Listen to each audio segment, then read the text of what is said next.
ये दरूदियों का इज्तिमा, ये दरूदियों की महफिल दर हकीकत सुन्नत खुदा है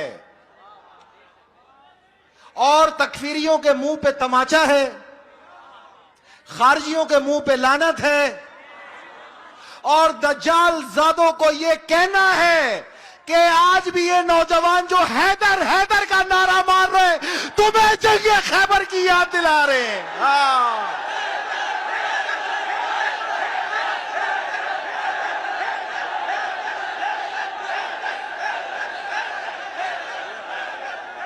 जंगे खैबर भूल गए हो?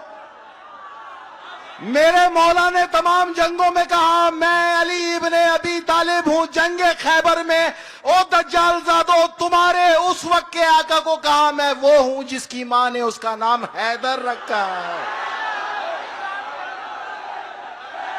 आज की ये तकरीर मौजूदा हालात के ऐन मुताबिक है और यहां पर इसको बयान करने का मकसद ये है कि पाकिस्तान का आजाद और शफाफ मीडिया में इतनी जान नहीं है कि वो ये सुना दे।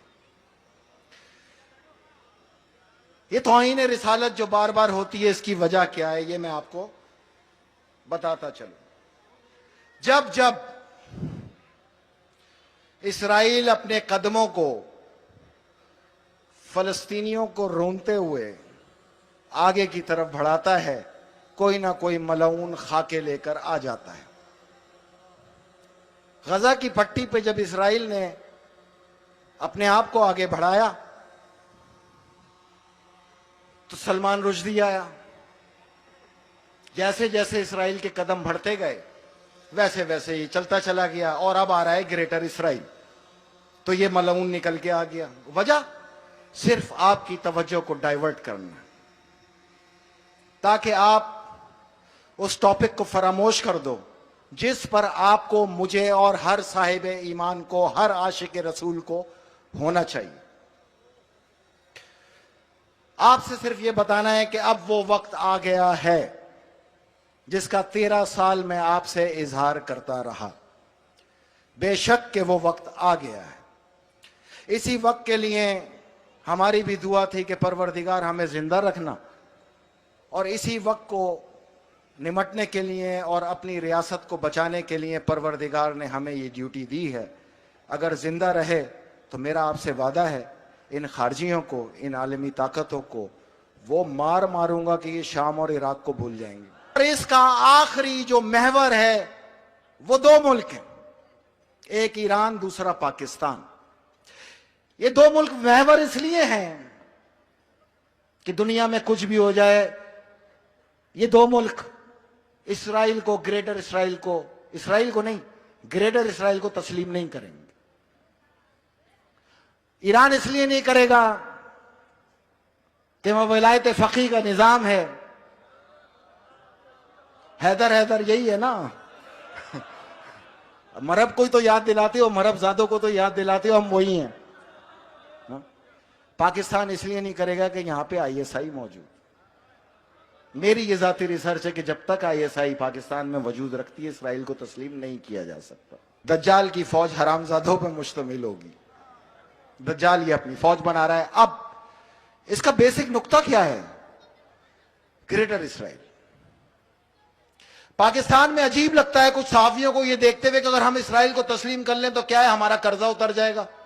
भाई तुम्हें तो पता ही नहीं कि मसला क्या है। मसला फलस्तीन तो है ही नहीं, ये तो दीन का मसला है, ये तो ईमान का मसला है। इसराइल का दारुल हुकूमत था तिल अवीव।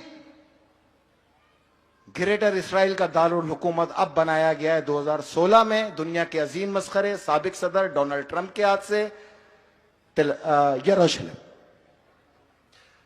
यही वो चेंज है जिसको आपको आज बताने का मकसद है। यरूशलेम बैतुल मुक़द्दस इसराइल की हदूद में लाने का नाम है। जनवरी में इसराइली पार्लियामेंट में इस चीज का ऐलान हो चुका है और इसराइली रब भी इस चीज का ऐलान कर चुका है कि उसके मसीहा से मुलाकात हो गई है और अगले साल के अवाइल के अंदर हमारा मसीहा दुनिया में रूनुमा हो जाएगा, जिसकी तस्दीक 6 इसराइली वजीरों ने इसराइली पार्लियामेंट में की। आपको जमहूरियत के लिए इसलिए पीछे लगाया जाता है कि आप इन चीजों को ना सोचें। मैं तमाम सहाफी भाइयों को बताऊं कि ग्रेटर इसराइल दर हकीकत यरूशलेम या इसराइल की हदूद का नाम नहीं है। ग्रेटर इसराइल का जो ख्वाब है, जो इनके मसीहा और हमारे मुताबिक दज्जाल ने देना है, वो बैतुल मुकद्दस को मुनहदम करके वहां पे हैकल सलमानी की तामीर का आगाज करना।